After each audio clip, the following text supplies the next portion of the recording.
Hi there. Good morning, everybody. I want to welcome you all here to the Prog Monster. My name is Murph, and I am the host of this show. So, we're here to do an episode from that series we are running for the month of March, which is my 31 favorite live albums. And this will be day number 25, I believe. Yep, day number 25. It's going to feature a band that won't come as any surprise to anybody that I like this album. This is All the World's a Stage from Rush, their first live album, covering the first four studio albums of their discography.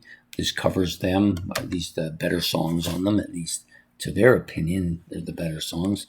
There are a total of 10 tracks on here.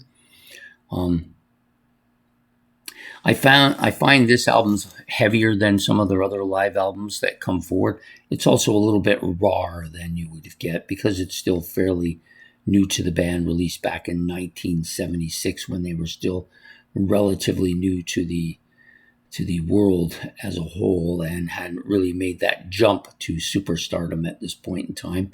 But a lot of really good stuff on here, some heavy stuff and some a nice mix of their discography, some heavy stuff, some more commercial friendly stuff, some progressive stuff, and some of that early kind of rocky stuff as well. So we've got opens up here with Bastille Day and Anthem, both really great songs with a little bit different sounding guitar riffs here than you would normally get off some hard rock bands. He was kind of inventive with his sounds, and both these songs, Bastille Day and Anthem, are two songs that stick out in the discography for me.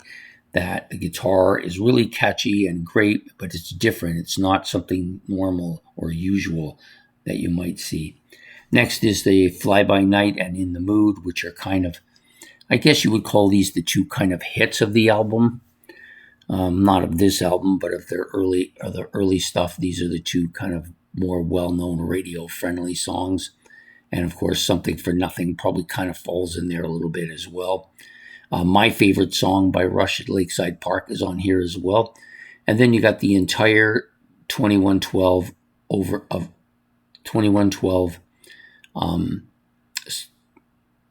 classic kind of long compilation.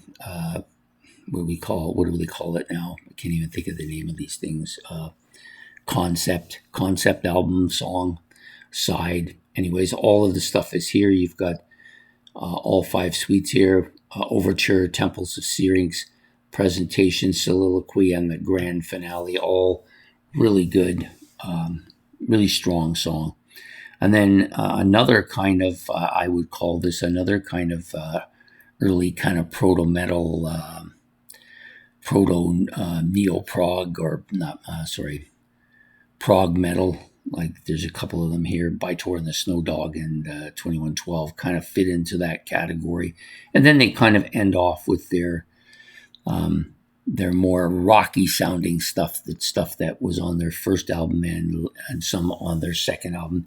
In the end, Working Man, Finding My Way, and What You're Doing, all on this at the end. So a little bit more rocky sounding than some of the earlier stuff, but a really good live album. It's not my favorite Rush album from that time period, but it's really good. You've got some good drumming here. You get part of that in Working Man. Just really strong overall album, I think. And it really shows that Rush was kind of a different sounding band than a lot of bands were back then as well. So that's my take today. Please hit the like and subscribe. If you want to make any comments about All the World's a Stage or about Rush or about their live albums or anything like that, you can do that in the comment section below. Or if you want to just pick your own band for today, you can do that as well. And we'll see you all tomorrow for another episode of my 31 favorite live albums for the month of March. So take care and have a good one, and goodbye here from the Prog Monster.